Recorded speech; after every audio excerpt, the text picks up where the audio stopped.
It's time for a fun one. We are putting our guest in the hot seat with a rapid fire round called Can You Qualify? You'll hear raw takes on common EB1A profiles, mistakes people make, and one final piece of advice that could change your approach entirely. Let's get into it. I would like to do a fun round of rapid fire with you, and it is called Can I Qualify? Okay, so I'm going to read out some situations for you, like a real world scenarios, and you have to give your gut response, whatever that you feel. You have maybe likely yes, maybe, or needs more, or maybe not Mhm. yet. These three scenarios, and you can pick either. So, okay, so scenario number one says software engineer with 9 years of experience and two strong letters of recommendations. Likely yes, maybe, or needs more.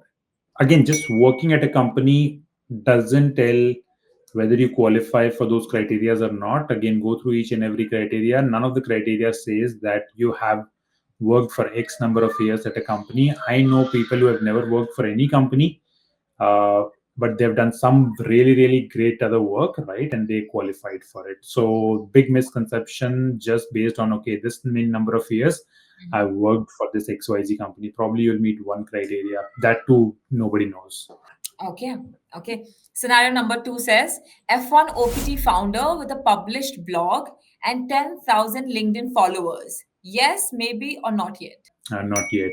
10,000 LinkedIn follower is not even following, right? It's the normal connection that when you just create LinkedIn profile these days, if you connect with, so LinkedIn allows you to connect with 30,000 people. Yeah. So now and then when we connect with people, 5, 10,000 followers is not considered as follower until unless uh, you write on a weekly basis to those 10,000 people in some capacity, either on your LinkedIn newsletter or your email newsletter, and a good percentage of them are actually reading it, responding to it. Right. But again, this individual statement as a founder, not sure what category of company that you're working on, what level of impact it has, and social media presence. This is certainly not good enough. I would say a good enough social media presence is over like 50,000 followers, and it is just not numbers, right? 50,000 follower must be an engaging followers. That means when you write anything on LinkedIn or when you write an email newsletter, you get a very good response or the engagement from your community, right? I mean, I've seen some LinkedIn profile with about 1 million follower, but when they post on it, they don't even get 10 likes, right? If they're genuine 1 million followers, how can they get only 10 likes? That's true. That's true. Okay, maybe not paid followers or purchased followers, the real followers. And Okay. and it's not even about like paid or purchased followers, but uh, like it varies from industry. For example, if somebody is in a job search domain and has about say 200,000 followers, people who followed this guy for job search tips, they may have landed a job now. Right now they don't want to see job search tips, right? So although this follower was a genuine follower, but now he has moved on in his life, right? And is no more a real engaged follower, right? Right. Okay. Okay. So it depends on scenarios and case to case, right? Yeah. Okay. Okay. So scenario number three, product manager on H1B has some media coverage, but no official awards. Yes, no, depends on impact. No, because even if suppose we assume that this media coverage is good enough, right? My rule of thumb is that USCIS says that out of 8, you need to meet 3 criterias, but never apply with just 3 criterias met. You should have 5 or 6 criterias met so that even if USCIS do not agree, or if the officer come back to you say that they don't agree with 1 or 2 or 3 criteria, you still meet the minimum bar, right? So applying with just 1, 2, or 3 criteria met is a bad strategy, right? And I would consider that as no. So always go with like 5 or 6 criteria met. Okay, I love that. Straight answers and real talk. I mean, the answers were rapid, but the advice was not so rapid. I mean, but they were it was for the best and was good for depending on the scenarios and the cases. So thank you so much, Aditya, for your insightful answers and that detailed answer.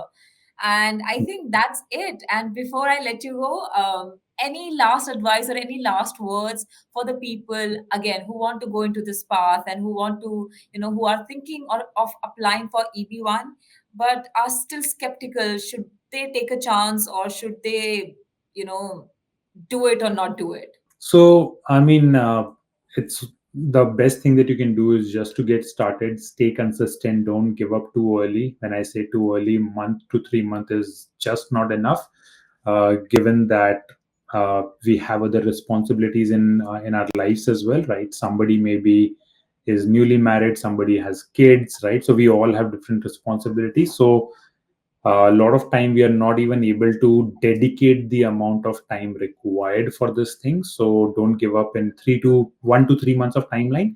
At least give 6 to 12 months of time to it and see then how you progress, and then customize your strategy accordingly. But I won't say that everyone can get it. That would be the wrong statement. But it is also wrong to say that it is extremely impossible to get it. uh, if you have probably not worked in that direction, you would never know. But if you start in this direction, maybe the technical work or your corporate work that you've done, right, you can utilize that to do even more for all those criteria. And just have one point in mind, that whatever you do, it should benefit someone's life. And I think that way you'll be creating the real impact. And that's what USCIS wants to see. Okay, if you've done some extraordinary work, right, in your domain, and extraordinary work, I mean, if you're improving someone's life in any way, uh, I think you will eventually meet those criteria. Beautiful, beautiful. And if somebody has built their profile and wants to take your guidance or your advice or your help, how can they reach out to you, or maybe how can they connect with you? On They can, LinkedIn? yeah, they can simply search my name, Aditya Sharma, and because this is a very, very common name, so you'll find like 5,000 people with that name. Just search Hi Counselor, HI Counselor with it, and you'll find it. Find me, simply DM me, and I'll be more than happy to connect. Lovely. Thank you so much, Aditya, for being here. It was a real pleasure talking to you and having you on Immigration Talk Show. And yes, I hope to see you maybe again with another episode. But thank you so much for your time. No worries. Thank you so much, Rajni, for having me. Have a wonderful day. You too. Guys, I hope you liked this episode. And if you did, make sure to like this video, share this video with anyone who you think can benefit from all this information. And yes, don't forget to subscribe to Immigration Talk Show. That's it from my side. And yes, I'll be back very soon. But until then, keep on watching and stay tuned with Immigration Talk Show. I'm Rajni Bharara signing out for now. Bye and take care.